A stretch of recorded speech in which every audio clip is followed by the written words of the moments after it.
this is the August 2022 Bay Area Herpetological Society General Meeting, and our speaker tonight is Kenneth Elvin, who is a falconer. He started out with herpetology, and the title of his talk is Herpetology as a Gateway to Falconry. There's Kenny. Thank you. Yeah, I've chased lizards and snakes around pretty much my whole life, and in the 80s I had a house full of animals. I had over 60 cages with a bunch of the cages had more than one animal in them. I had pixie frogs back when they were just starting to make the pixie frogs and the ceratophrys, and gosh, I've had a lot of different stuff. I haven't had everything, but about almost 20 years ago, I got involved in falconry through a friend of mine and started doing, he was doing pest control with birds of prey. So, boom, here I am. One of my friends has said that herpetology is a gateway into falconry. So I kind of borrowed that to bring it in and bring it present. A lot of falconers have been and continue to have real interest in herpetology.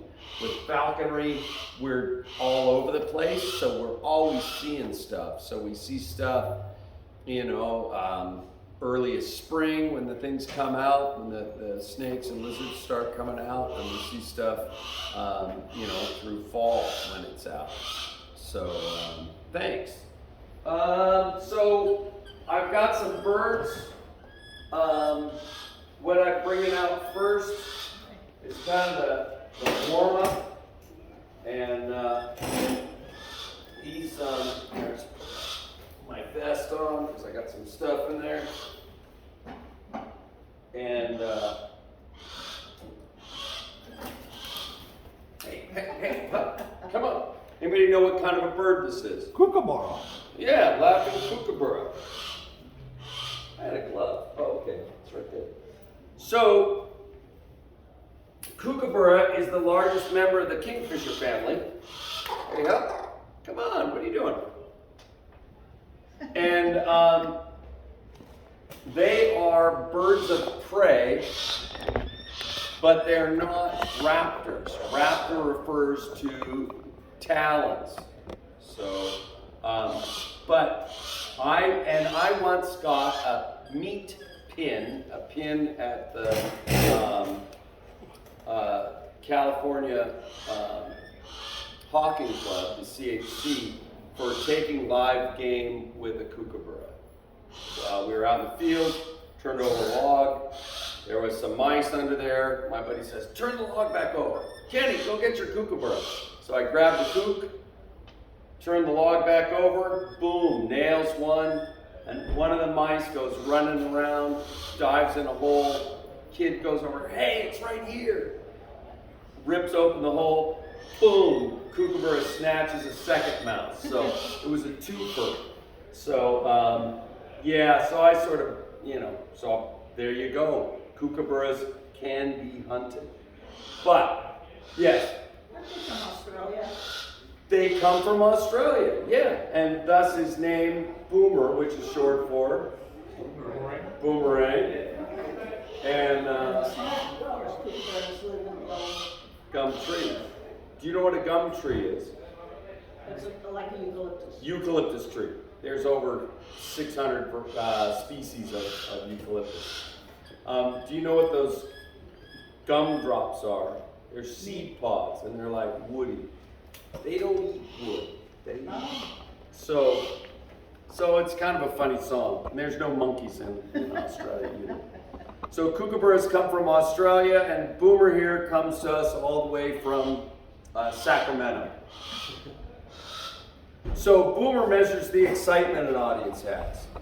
So you focus your energy on him, travels through his body, bounces off the back wall, back through his body, spews upon you in the form of laughter. So there's several sounds you can make to help him get inspired. First one is squeak like a monkey. Eee. Whoa. Eee. Eee. Second one, bark like a dog.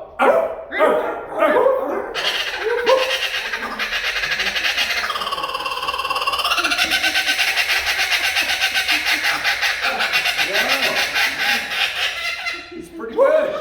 The third sound is like me, I'm a bird nerd or a kook. So it sounds like that. Kook.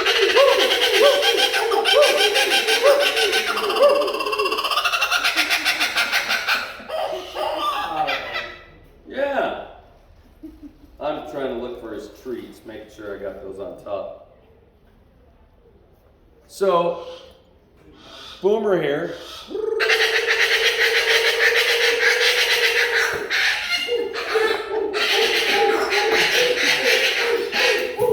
You can see where he poops.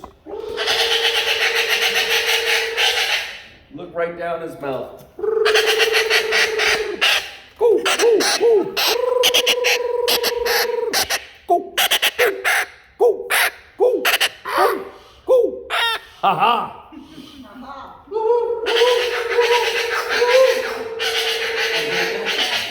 All right. So, there you go. You think Duke Boomer did a good job? Yeah. So you think he deserves a treat? Yeah. All right. Are there any vegetarians in the audience? I didn't think so. Okay, I usually apologize because... So, what's worse than finding a mouse in your apple? Half a mouse. Half a mouse. That's right. Whoa.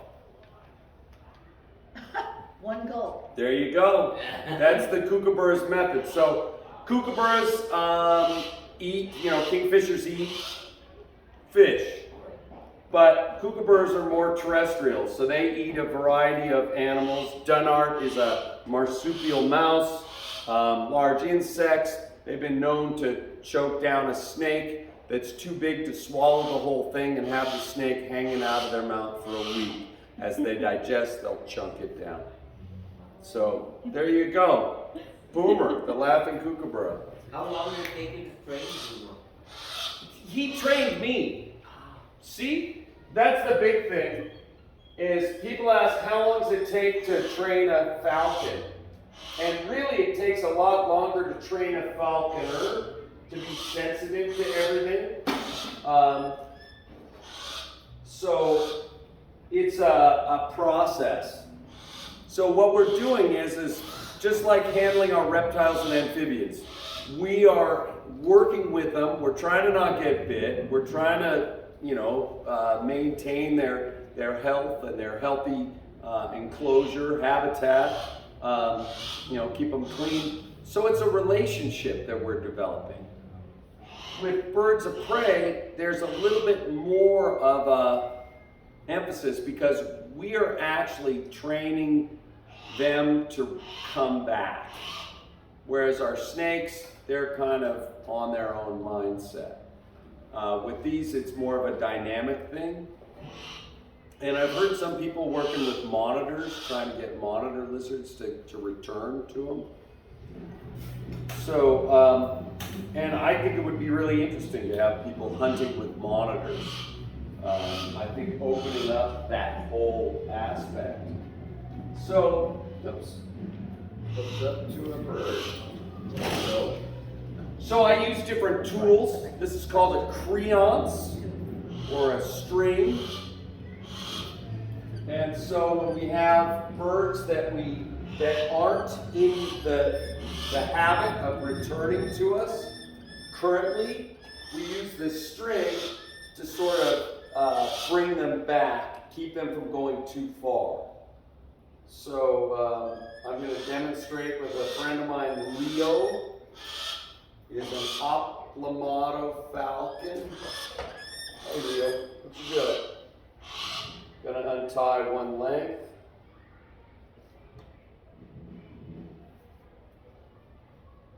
There we go. Come on, Leo. Up, up. Just take the lead, follow it up. Boom. Oh, come on.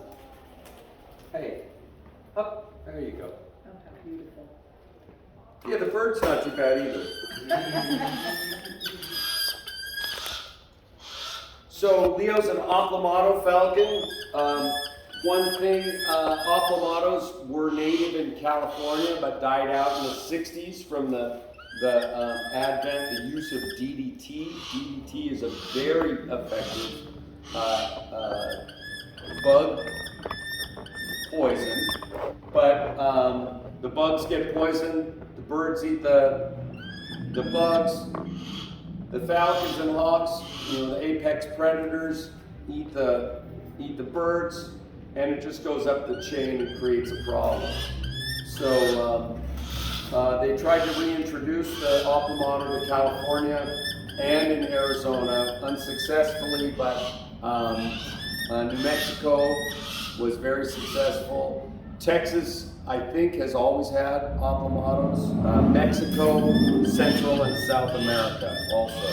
Do they have any ideas why it was successful in New Mexico but not here? I'm not sure. They weren't able to fix it. So, but that's a good question. I'm not sure. They were doing many breeding pairs and releasing young birds, and that just didn't take. So How it do was you some spell that word? Oplamato,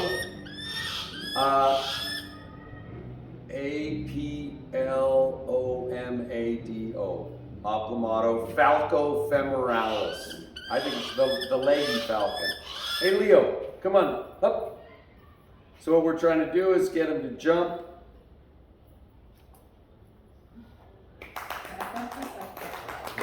Oh, I see. You had a treat for him. Right, I've got a treat, I've got a little bag of what we call Mises pieces, as in it's pieces of mice. Oh, also, I don't know if you saw the mouse that I gave Boomer, but I've been making these mice for 10 years now. They're coming out really nice. This one's a little bloody, sorry. But, So is there something about this species or this bird that you need to use the string with, or just part of the initial training? this is part of the initial training, but it's also, and that's a good question. What it is I haven't been flying him outside much, and he's gotten a little bit lazy. He's actually a little high in weight. We manage their weight so that we can fly them when they're hungry.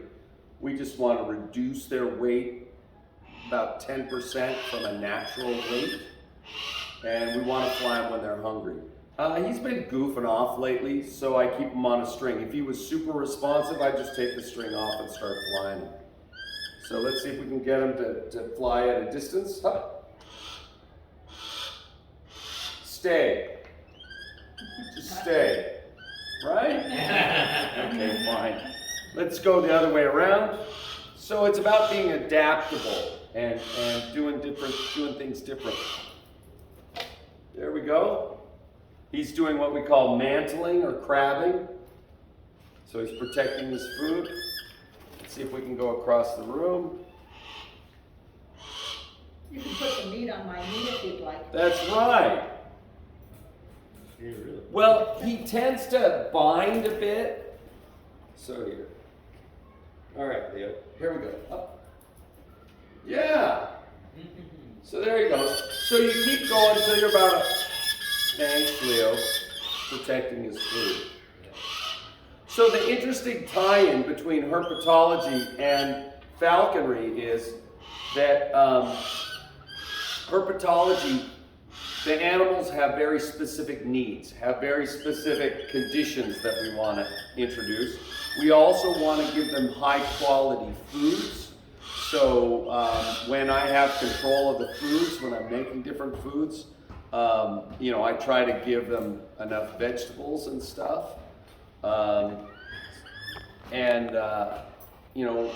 difference is these birds are pretty good outside, so we try to keep them out. We keep them outside in enclosures, and just have to keep fresh water around all the time, and enough shade to keep them from getting too much heat when the heat is summer. How often do they eat?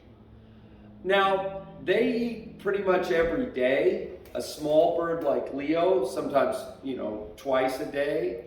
We were flying a kestrel, then we feed them 2 or 3 times a day. If we want, if you're dropping their weight down to a hunting weight, in other words, where they're really paying attention, you want to keep good track of what you're doing. You want to stay in close contact with them and weigh them. I've got a scale. No, I didn't bring it in. But I weigh them all the time. So, and that way I can tell. If you've got a bird that is hog fat, is a good term. That means that it's got, that it's way up in weight. You don't have to worry so much about it. If you've got it down to hunting weight or close to hunting weight, you really want to check, because different things can happen and the bird's weight can drop. And if you drop them too low, they aren't going to do anything. They aren't going to fly. They aren't going to be any fun for them, or for themselves or for us. So falconry, different from having lizards and snakes and stuff, you need a license. So you need a couple licenses. You need a hunting license, because falconry is about hunting. And then you need to get a falconry license, to become an apprentice, you need to take a study and take a written test through California Department of Fish and Wildlife. And then you'll need to get some equipment together. And then you also need to develop a sponsor, have a sponsor. So California Hockey Club has a list of criteria and some really good books that you can read. There's a study guide that they've made that helps. Just read through that a couple of times and you should be able to pass the test.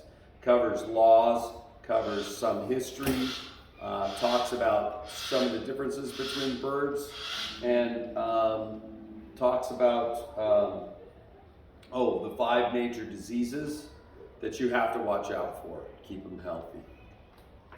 Yes? Do your birds work? Do my birds work? Yes.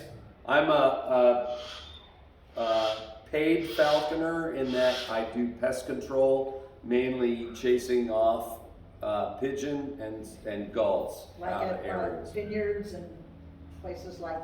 Right, and work vineyards. So I do industrial and agricultural work. I've actually done some domestic stuff around houses when they've got a gull problem. And the gulls come in the spring. You want to be there flying some hawks to chase them off. Falcons do okay. Harris hawks seem to scare them off pretty well.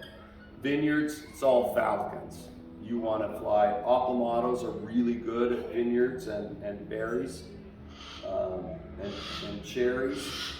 They have kind of a kestrel type of flight, and they do a lot of pursuit, and they don't necessarily catch a lot of prey, so they're really an effective bird. So what's the fastest animal on the planet? Falcon. Falcon. Faster than a cheetah. A cheetah, right. It's faster than a cheetah. Faster than a cheetah. How fast does a cheetah go? Very fast. Very fast. 200, Cheetah goes about 65, 70 miles an hour for short bursts. Peregrine falcon goes how fast? Faster than 65. Faster than 65. Official record is over 240 miles an hour in a stoop.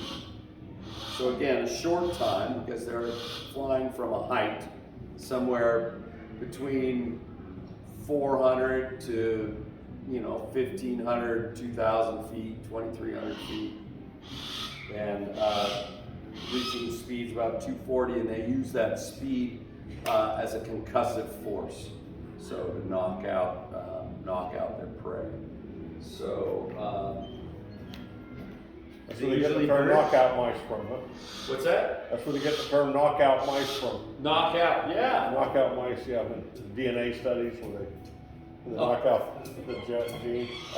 But do they usually go after other birds? So the falcons tend to hunt birds, aerial prey, but which is not all true because prairie falcons have a tendency to hunt ground squirrels. There's populations that really focus on hunting ground squirrels, which is kind of weird. But and then there's some people that are hunting jackrabbits with like saker falcons or deer sakers. I've heard, and real successful. This is Gabe. He's a 8-year-old peregrine falcon, anodum peregrine falcon. Anodum is Latin for duck, so it's what we call a duck hawk. So if you look, he's got a very reduced wing and a short tail. So the reduced wing allows him to go really fast, slow drag. I've seen him go at a high-speed stoop. He doesn't like crows and ravens. So most of the time that I've seen him and hunted with him, if he sees a crow in the area, that's what he's chasing. That's what he's knocking down. So, And he's going to feed on them, or he's just going to hunt. So he'll knock one out. The only problem is that crows, corvids, are a community animal, and when he knocks one down, there's going to be a bunch more coming in to sort of give him a hard time, and they'd probably kill him if I didn't show up.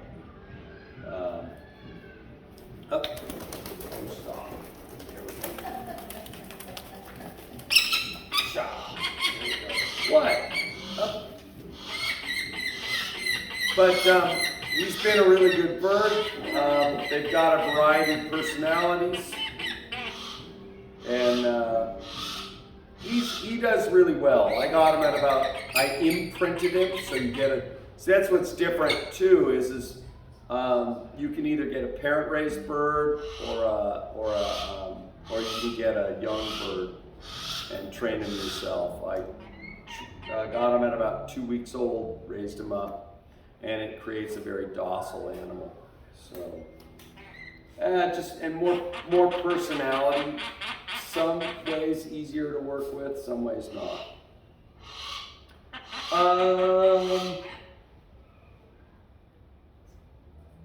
So we've seen day animals. What kind of animal comes out at night? Who?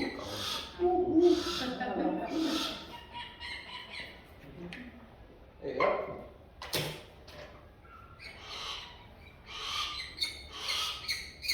So again, drawing a line between falconry and herpetology. Really, the fascination is in working with animals. We're really focused on working with animals, and we're really focused on that interactive level. With the raptors, there's a lot of interaction. Now, the problem with owls is they're more independent, a little slower to react and learn. So it's really important to get, to start training them while they're really young, so that they're conditioned well. Hey, up. This is a young bird hatched on March 27th. Oh, wow. So birds grow really fast. She's just gonna fly right back in. She's like, hey, I'm ready to go in. So birds grow really fast and have a high caloric intake. So when they're hatched, they come from an egg, they're really small. The parents catch food real quick, feed them all, and then as they grow, they eat more and more. Parents will eat, 2 or 3 mice a night at least. The babies, when they get of size and are growing feathers, they're gonna need like 5 or 6 or 7 mice a night, each one. Yes. Do owls like that feed on snakes? Do they feed on snakes? Well, they can, but a barn owl is very specialized. They're kind of a small body. So the peregrine falcon looks much smaller than the barn owl, but he flies about 600 grams. So this bird is about 400 grams right now. So looks at least, not quite double size, but is 2/3 the weight. They've got a very big wing, short tail, and their body is just kind of small. And they've got a lot of fluff. So that's touching her neck. Any explanation why they have such a flat face? Such a flat and evolved face. So what it is all owls have what we call a facial disc. This circle around their face. And an array of feathers. Some owls have an asymmetrical skull. Barn owls do. Their right ear is low on their head, and their left ear is up higher on their head. So they triangulate when they hunt, so they can hear. Their feathers have a little ridge along the edge and are extra fluffy, so that they fly not near silent, they fly silent. So this is a very typical of owls. Raptors don't move their eyes in their sockets, so they have a very flexible neck and can look really quickly and see different things quick and adjust. Do they live around here? So yeah, barn owls are indigenous throughout North America. I don't know how far south they go, if they go into the tropics, but I know in Europe there's a European barn owl that's considered the same species. In my backyard, we have these 6 redwoods, like a wall. Right. And one time there was just a ton of crows, more than usually there. They were all just harassing this owl. I mean, it looked like Yeah. a baby, like a young owl at least. Okay. I have a crow collar and I blasted. I think I disrupted it. I think it got away. Oh, okay. I didn't find the feathers anyway. Yeah. What's the other one? The gray owl, or what's the other one that was? We have a great horned owl around Yeah. that makes that hooting sound. Yeah. So when we hear, that typical hoot, a lot of times it's a great horned owl. A lot of the owls have, distinct calls. So the only thing that I know about screech owl, it sounds more like whoop, whoop, and I think that's an excited call. So barn owls don't hoot at all. They make a hissing sound. And when owls are upset, they click their beaks. They make a clicking sound. But barn owls are really evolved. So what we see, she muted. So what I do is I take a good look at it, smell it, good food in, good poop comes out. Again, a highly evolved animal, and you don't need to wet it. Just give me a dry one real quick. I'll chase it with a web. Oh, cool.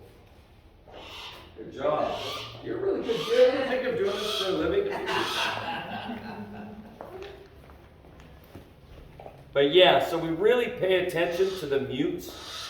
The digestive system of an owl, of a raptor, is very similar to the reptiles and amphibians. Very simple digestive system. The mutes are black or brown and with a lot of white. So the black or brown is the fecal matter and the white is the uric acid. And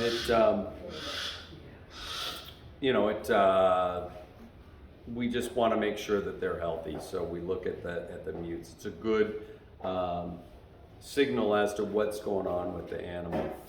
That face just looks so curious. Yeah, It looks like he's just so curious about everything. she's really quite inquisitive, and what it is when you get them when they're young, the more you do with them, the better animals they are. So they're more interactive then. She's been more fun than I ever thought. So it's really been an interesting thing having a barn owl. Let's see if she wants a little treat here.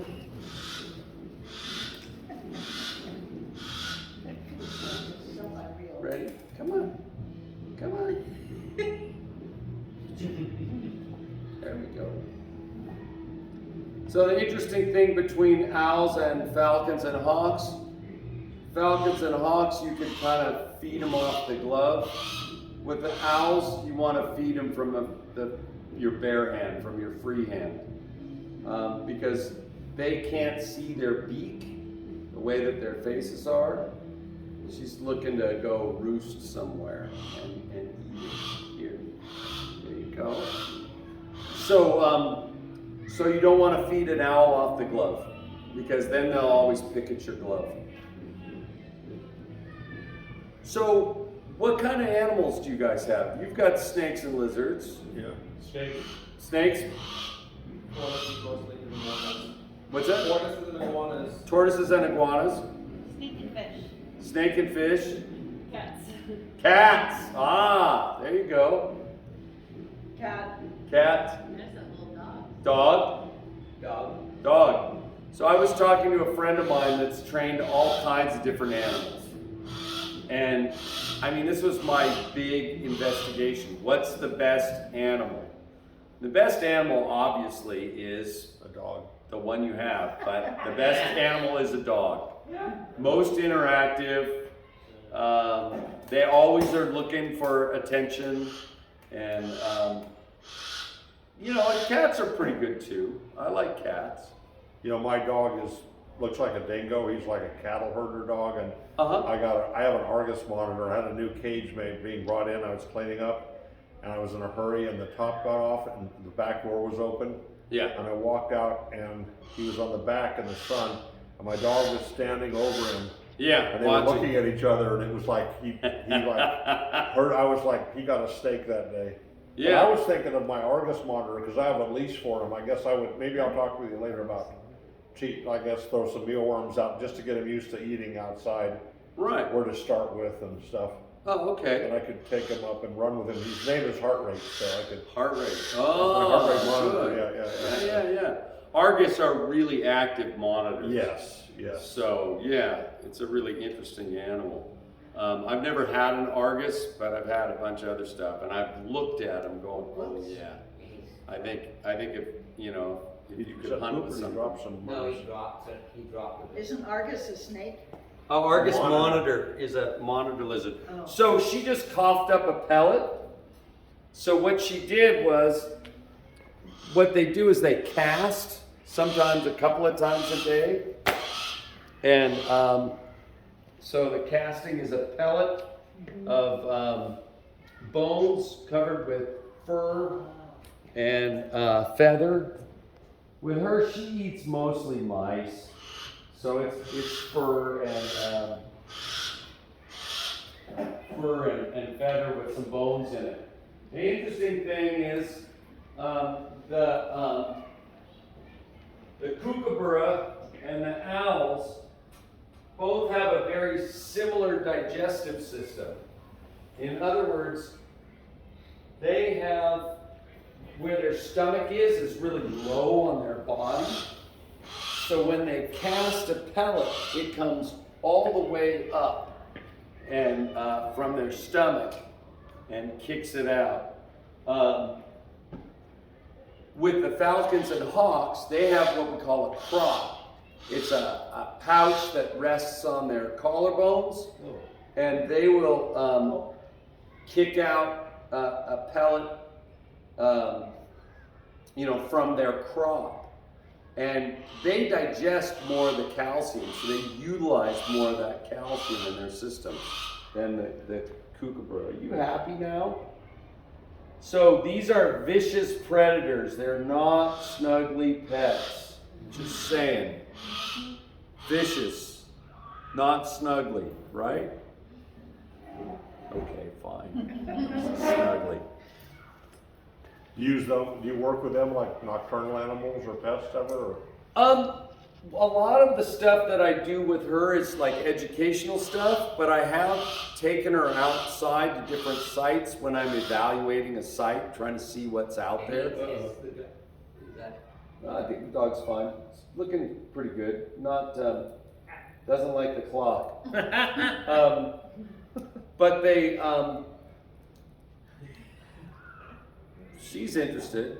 So one thing that she's been exposed to dogs a lot. So she's been pretty mellow with them. Could she hurt a dog? What's that? Could she hurt a dog? No, barn owl, not so much. And the raptors, they don't tend to go after other hunting animals, you know, dogs and stuff. You can get them to do stuff. But, you know, and I've heard of great horned owls eating some neighborhood pets. But In Mongolia, they have those big eagles. They go after foxes and wolves. Foxes and wolves. But they keep them on a string, right? No, they free fly 'em. The interesting thing about in Mongolia, what I've noticed is the difference is we take our leashes off and a lot of times pull the jesses out because we don't want it to get tangled in anything. In Mongolia, there aren't trees. It's grasslands and rocks. So they leave the jesses in and a leash dangling when they fly them, and they hunt. They really hunt crazy. It's an amazing thing to see.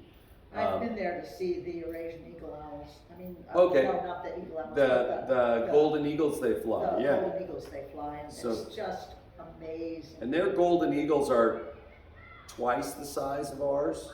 Yeah, and going after rabbits and foxes. And Yeah, right. Big rabbits, fox. It's a thing to be wearing a fox hat.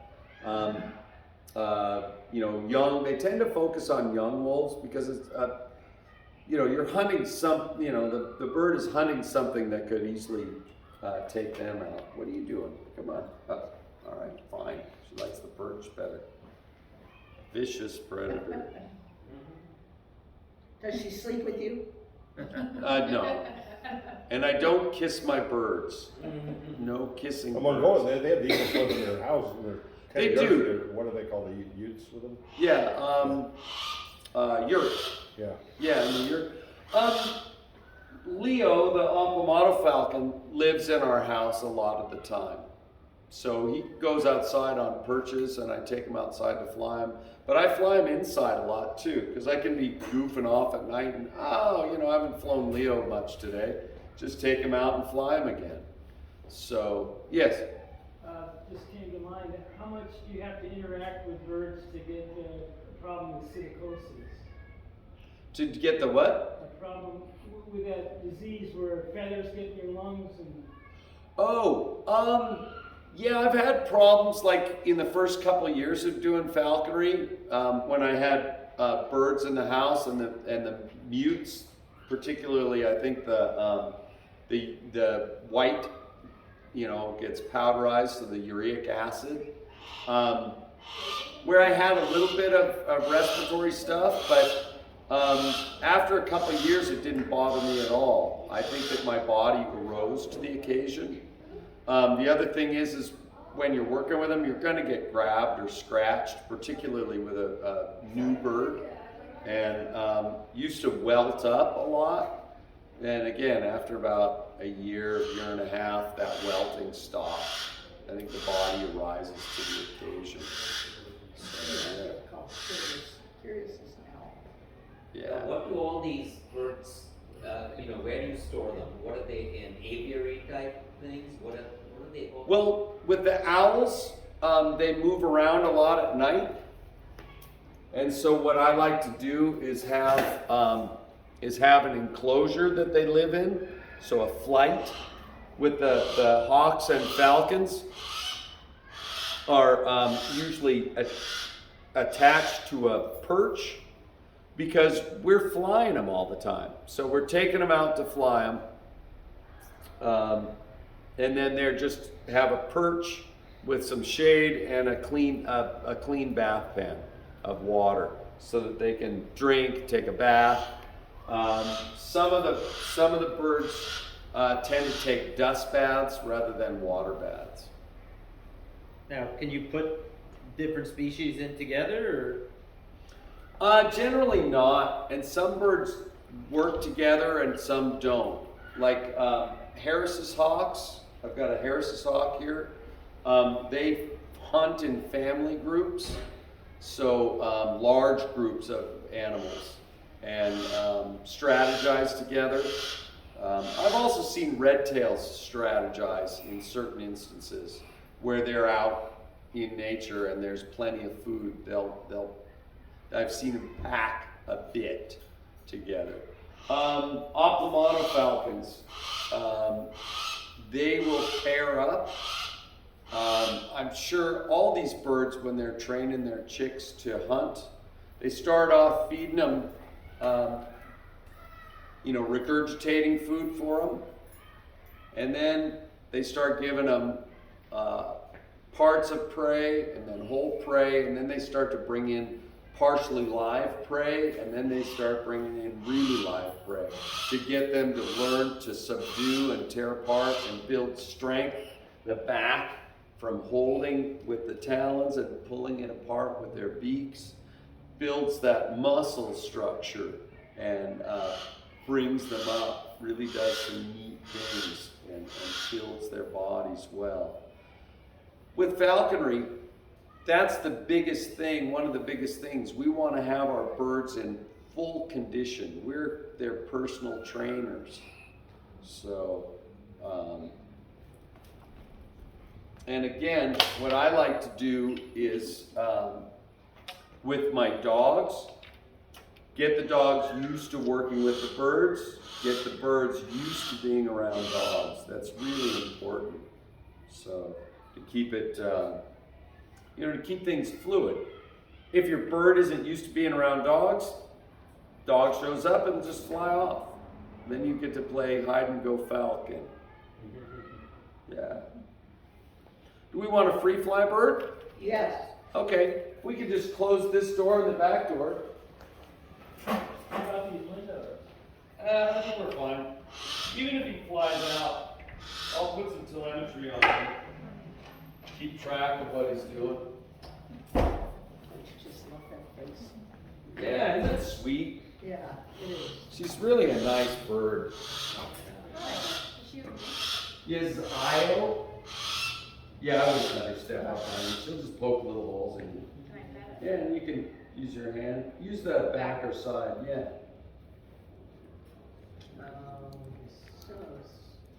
But does that dog belong to somebody in here? Yeah, just that. Oh. they're not going to bother each other? Well, we might want to. Do you put your dog on a leash at all? If you could hold him. Yeah, if you could hold him in a minute. Yeah. You don't need to go away. He's doing good. I just don't want to have an interaction between him and the hawk when we're flying. Other than that, we're good. He's a happy dog. Let's check it out. So there's a group I'd like to mention. Rocket Dog Rescue is a really good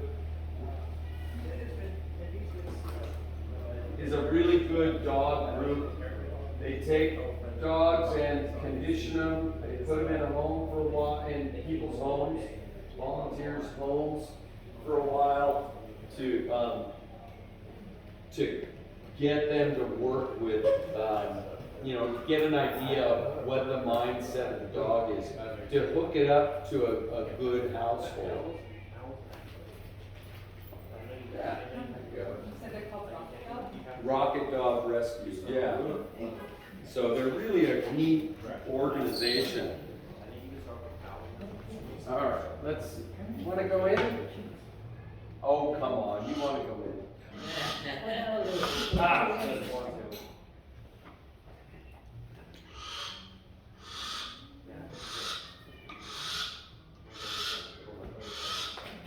All right, so radio telemetry.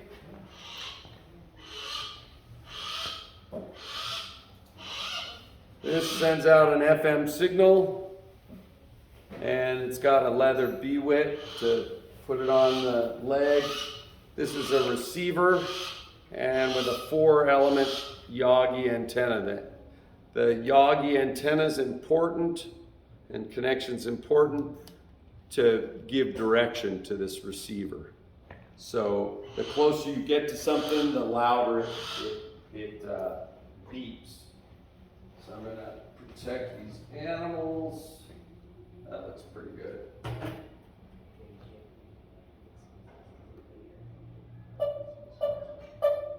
So it's important to check, make sure it's on. And we'll see what, this is Wyatt, the Harris's hawk. Let's see what he'll do in here. He's used to being around, flying around buildings and stuff. So we'll see how he reacts in here. He might try, hopefully he'll find these places real easy. Now they're from Texas, right, area? They recently found some back in California. So they were kind of displaced out of California. Oh, here, have a heart. Is that A quail heart. oh, wow. I feed him Coturnix quail a lot. So there's plenty of them in Arizona, New Mexico, Texas, Mexico, Central and South America. Oh, he was right for that. Yeah. Now, was it by smell? Sight. More sight than anything else. Hey, up. Come on. So when I'm out in the field, I use different tools. I made this hoop. You want to see a raptor fly through a hoop? Yes! All right, let's see if we can get the bird to do it too. Look, he's all ready. What are you doing? All right. Oh, not gonna work. There you go. He's finding stuff. All right, Wyatt. Here we go. Up. Up, up. Come on. Hacha! Yes! It's all putting the hoop in the right place, huh? Yeah. Well, and it's funny because I didn't realize how much that he starts to track these hoops. But when I'm trying to get him to come in, sometimes just putting a hoop up, he'll fly over to it. All right, come on. Oh, come on. Now he's goofing off. So try different shapes and sizes. This is a triangle, and this. An acute triangle.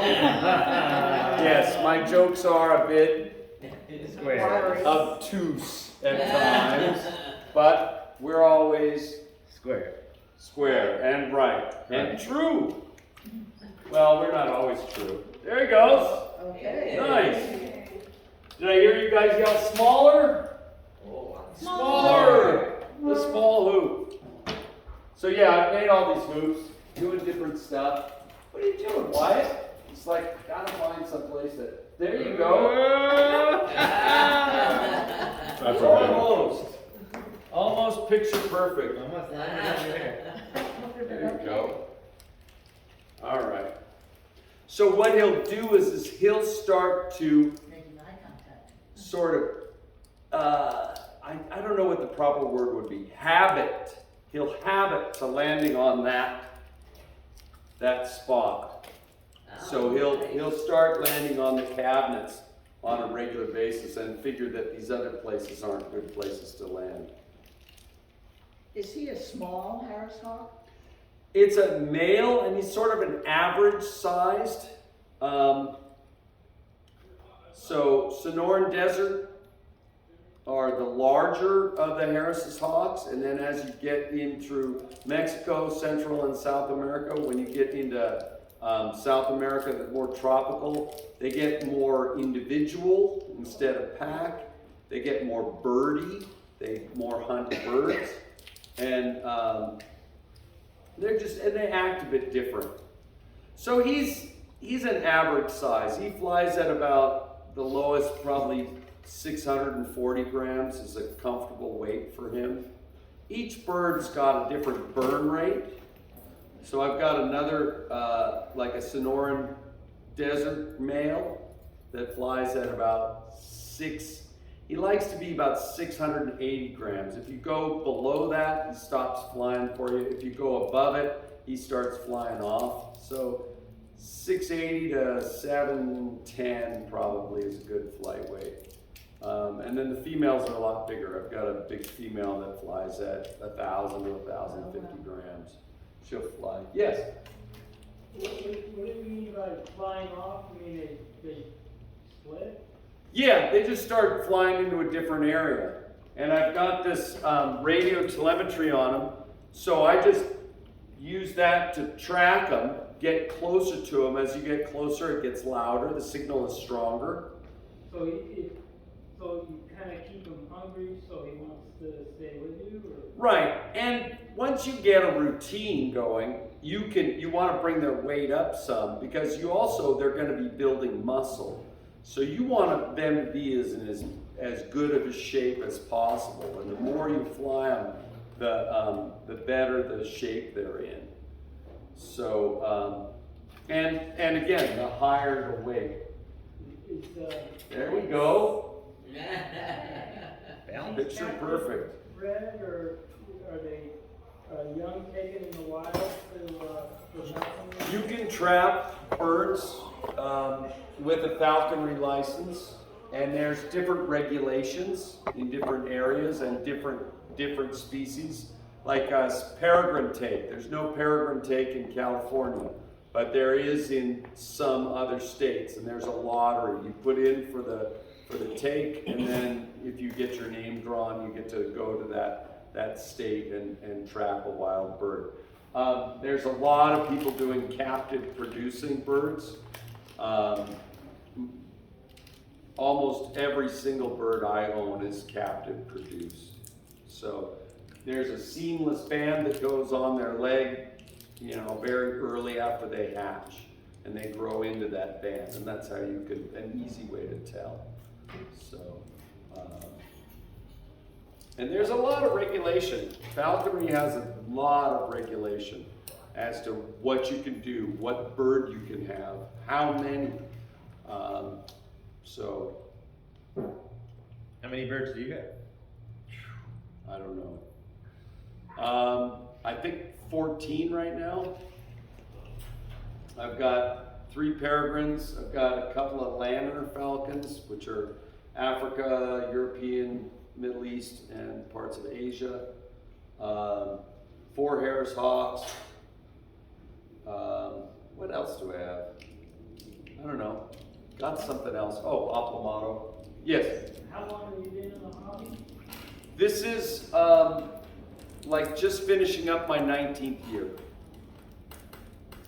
Now, the term falconry, if you had a majority of Harris hawks or other hawks or, an eagle owl and that type of thing, that's all still falconry. It doesn't change terminology to hawking or something else. So this is a good question. So with flying hawks and eagles, they call it an Austringer.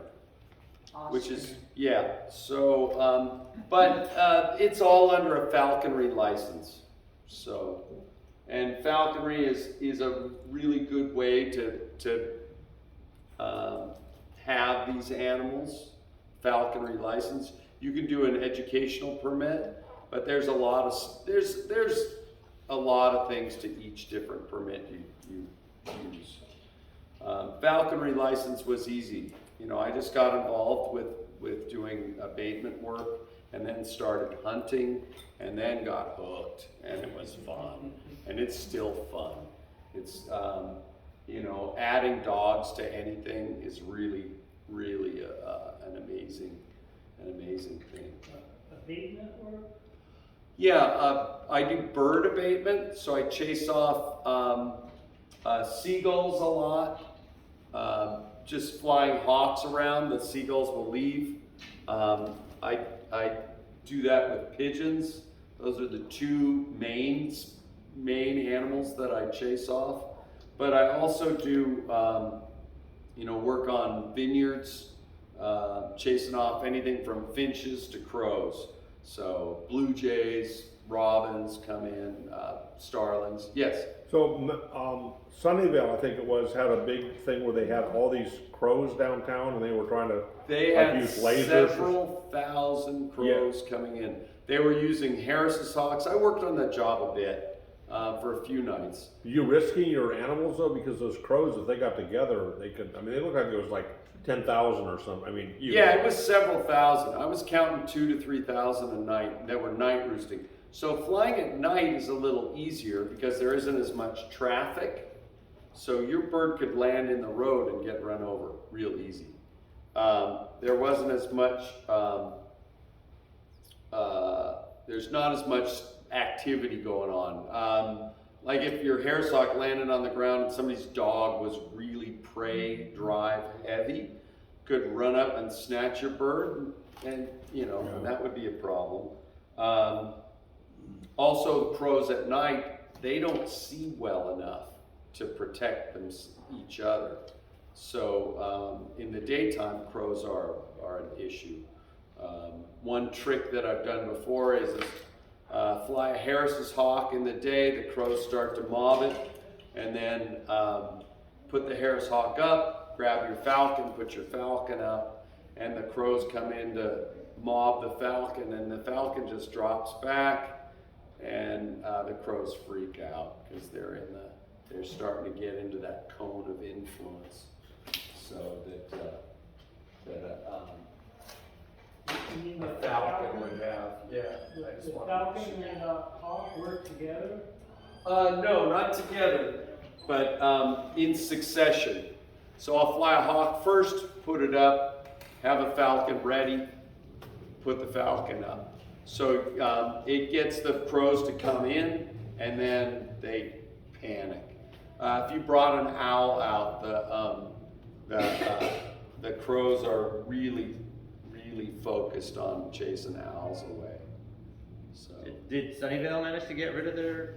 I'm not sure what happened with the progression of that. We were using lasers. They were using lasers on that site a lot, and that works okay. But you add a hawk or a falcon to that, and you're really increasing your effective, your effective behaviors, trying to get them to stay away.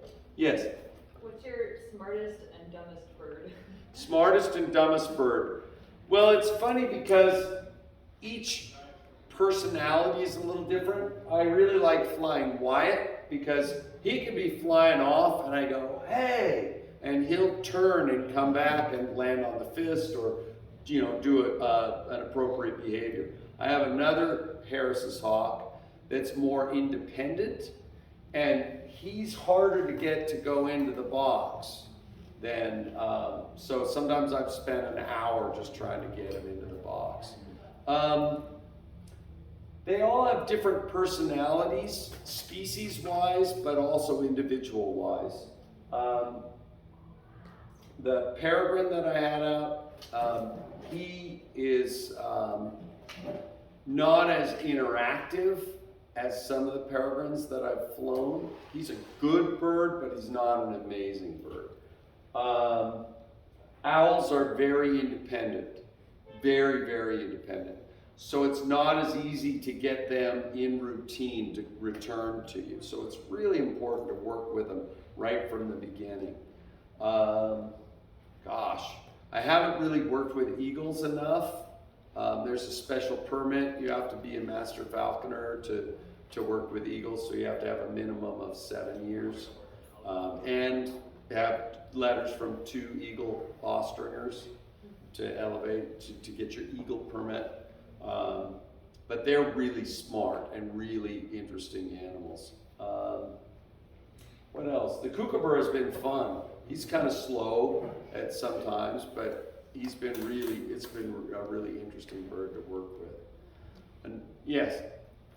Have you ever worked with crows or ravens? Work with crows and ravens. I've worked with corvids some, they are really interesting. Out of the 3 groups of birds with a evolved cerebral cortex and frontal lobe, the parrots, the citizens, they're all about drama.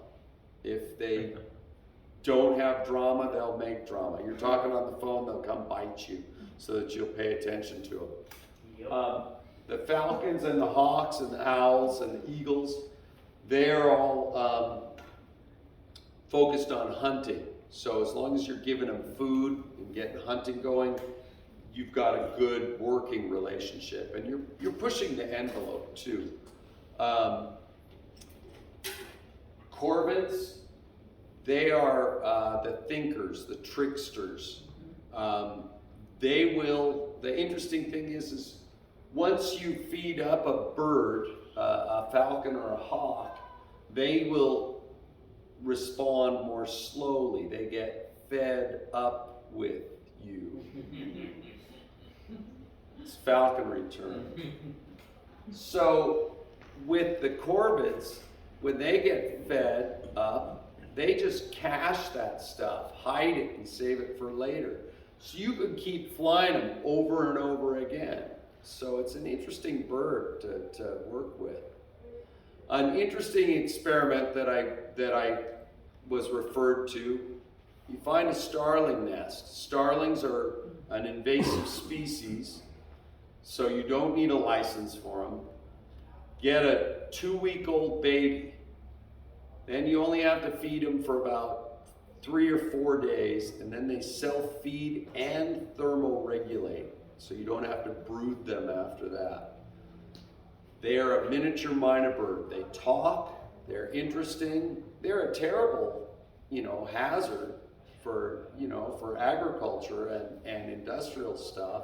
They poop all over everything, but they're a really interesting bird. I had one of mine for 5 years.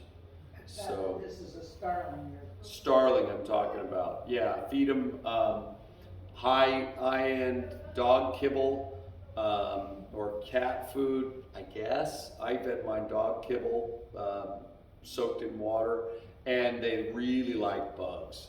So they'll eat some fruit, but they're great insectivores. So, and they talk. So they'll say a variety of things. So I'm Full Circle Falconry. Follow us on Instagram Cracker or the Book of Faces. We're doing shows all the time. We're doing some fair stuff. It's been really fun and interesting pursuit. And thank you all. Migrate the way the hawks do from Hawk Hill. At Hawk Hill is a really interesting thing. Hawk Hill has these birds that, what it is that they sort of accumulate before they cross. It's in fall, late fall, and they accumulate before crossing the bay, right. the Golden Gate Bridge area. And you can see all the different birds of prey in the air at the same time. You can see many. They've just started the count. Oh, they've just started the count now? Yeah. Oh, okay. I get the stuff from the GGRO. Right. And they're pushing now that Alan Fish is going to be doing his toss. And it's a great group. It's an amazing wonderful group. place to go see raptors. Yeah, I haven't seen it yet, and I need to go up there and take a look. Thank you for bringing that Where up. are you based out of?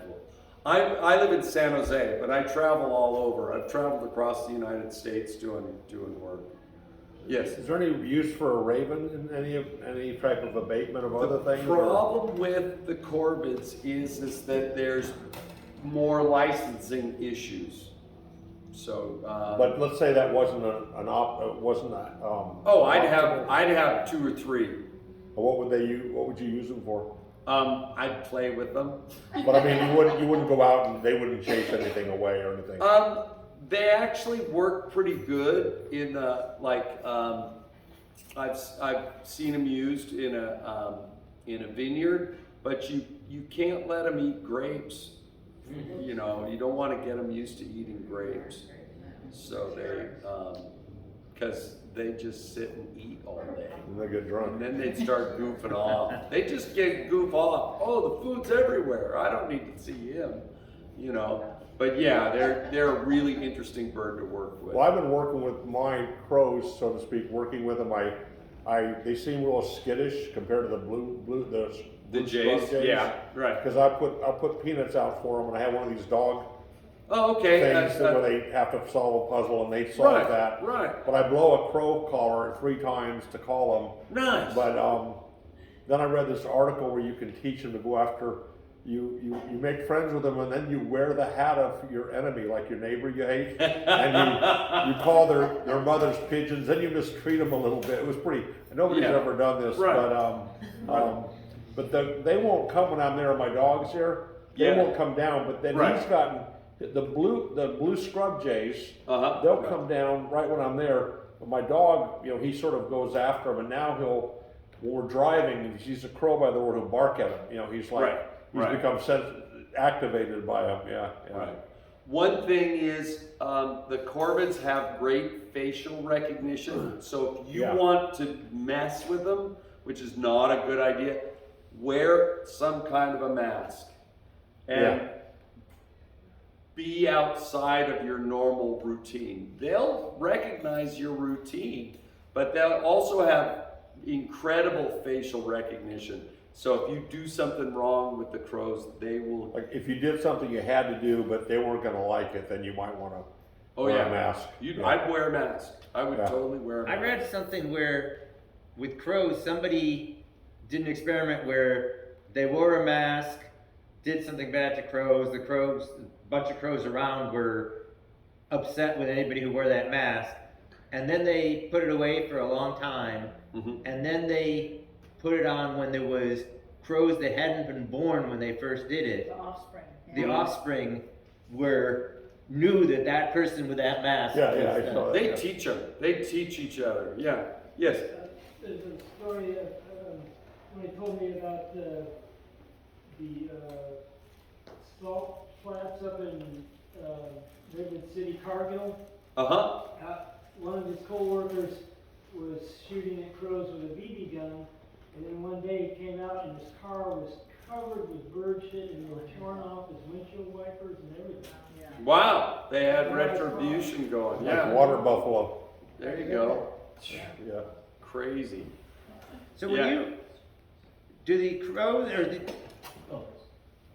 when you say you get seagulls or other birds to chase them away with your with the raptors. With the raptors. Does that imprint like other seagulls know? Stay away. There's a raptor there. They sort of teach each other, but what happens is you're showing up to the same area because and they recognize my truck after a week, let's say. Probably less. The seagulls. And pigeons. Pigeons are smart unless they're living in a park where they get all the free food they want.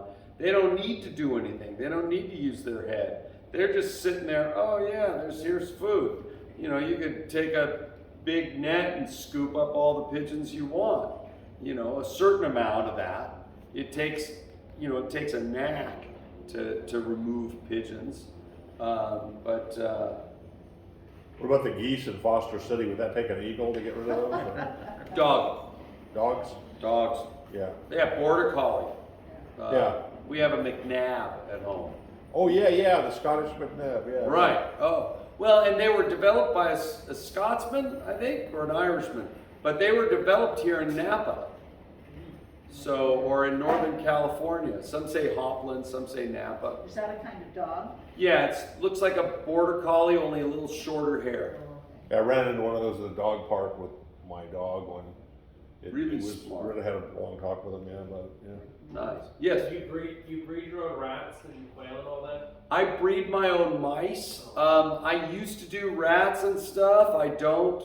Quail, for me, I get my quail from an egg ranch, and he sells quail eggs, and the quail are kind of the byproduct. I used to pay 50 cents a quail back 15 years ago. Now the price has gone way up because of everything.